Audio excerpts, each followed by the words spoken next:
মায়াবী চাহনি, মুখে রাজ্যের একরাশ হাসি লেগেই থাকে। ভক্তরা তার হাসিতে কুপোকাত তো বটেই, অভিনয়েও মুগ্ধ। তার সামাজিক যোগাযোগ মাধ্যমের পাতা চোখ বুললেই নজরে আসে দর্শকদের অগণিত ইতিবাচক প্রতিক্রিয়া। বলছিলাম অভিনেত্রী ছাদিয়া আয়মানের কথা। ছাদিয়া আয়মান বাংলাদেশের একজন সোশ্যাল মিডিয়া ইনফ্লুয়েন্সার, মডেল এবং অভিনেত্রী। একজন তরুণ প্রজন্মের শিল্পীদের অংশ, যারা দেশের বিনোদন শিল্পকে নতুনভাবে সংজ্ঞায়িত করেছেন। টিভি নাটক এবং ওয়েব সিরিজ থেকে তার একটি সুপরিচিত চেহারা রয়েছে, যা সম্প্রতি সিনেমা শিল্পে প্রবেশ করেছে। এছাড়াও ছাদিয়া আয়মান সম্প্রতি তার প্রথম অভিনয় সম্মান গ্রহণ করেছেন একটি উল্লেখযোগ্য ভারতীয় প্রসাধনী ফার্মের ব্র্যান্ড অ্যাম্বাসেডর হিসেবে কাজ করেছেন। 2022 সালের বাংলাদেশ কালচারাল রিপোর্টার্স অ্যাসোসিয়েশন অ্যাওয়ার্ডের সেরা অভিনেত্রী সমালোচকদের পছন্দও জিতেছেন তিনি।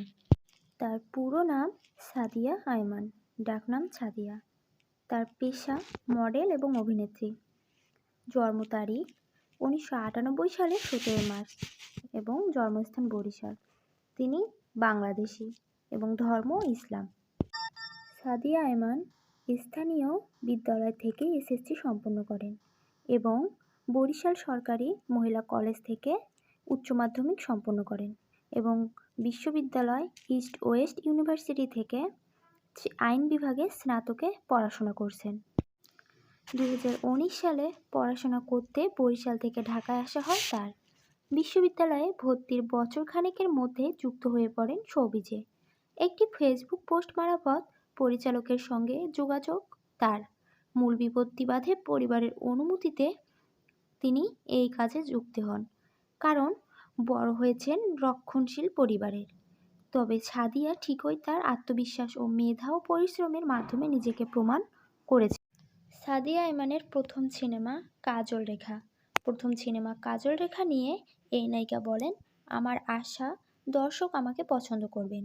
এখন তো সিনেমার প্রস্তাব পাই, তবে এই সিনেমার পরেই সিদ্ধান্ত নেব সিনেমা করব কিনা, দেখা যাক। ছাদিয়া পড়াশোনা করছেন আইন বিষয়ে। ছাদিয়ার সাথে আরও এক জনপ্রিয় অভিনেত্রীর রয়েছে বিশেষ সম্পর্ক। তিনি হলেন তটিনী। তটিনী ও ছাদিয়া আয়মানের মধ্যে প্রতিদ্বন্দ্বিতা আছে কিনা এ বিষয়ে জানতে চাইলে ছাদিয়া আয়মান বলেন, তটিনীর সাথে আমার কোনো প্রতিদ্বন্দ্বিতা নেই, কারণ তটিনী এবং আমি বরিশালের মেয়ে। বরিশালে আমরা একই কলেজে পড়াশোনা করেছি। তটিনী আমার 1 বছরের জুনিয়র। ঠিক একই কথা বলেছেন তানজিম সাইরা তটিনী। তটিনী বলেছেন, ভক্তরা হয়তো তাদের ভেতরের আমাদের নিয়ে প্রতিদ্বন্দ্বিতা সৃষ্টি করছে, তবে বাস্তবিক অর্থে ছাদিয়া আপুর সাথে আমার কোনো প্রতিদ্বন্দ্বিতা নেই, বরং ছাদিয়া আপু আমার সিনিয়র। আমরা একই কলেজে পড়াশোনা করেছি। মিষ্টি হাসি ও মিষ্টি ভাষীর অভিনেত্রী তটিনী। তার হাসির ঝিলিকে দুব হয়ে থাকেন দর্শকরা। অপরদিকে ছাদিয়া আয়মানের ভেতরে চঞ্চলতাকে তার ভক্তরা বেশি ভালোবাসেন। এমন উৎফুল্ল অভিনেত্রীর স্পষ্টভাষী ছাদিয়া আয়মানের বেশ কিছু নাটকও জনপ্রিয়। ভক্তরা খুবই শীঘ্রই সিনেমা দেখতে চায় এই নায়িকার। বর্তমান সময়ে এই দুজন অভিনেত্রীর মধ্যে কাকে আপনার সবচেয়ে বেশি ভালো লাগে, নাকি দুজনকেই ভালো লাগে, সে সম্পর্কে আপনার মতামত জানাতে পারেন কমেন্ট বক্সে। বর্তমানে ছাদিয়া আয়মান অবিবাহিত এবং সিঙ্গেল রয়েছেন।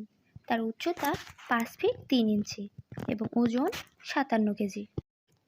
তো বন্ধুরা, ছাদিয়া আয়মানের মতো আরও অভিনেতা ও অভিনেত্রীদের জীবন সম্পর্কে জানতে আমাদের সাথেই থাকুন। ধন্যবাদ।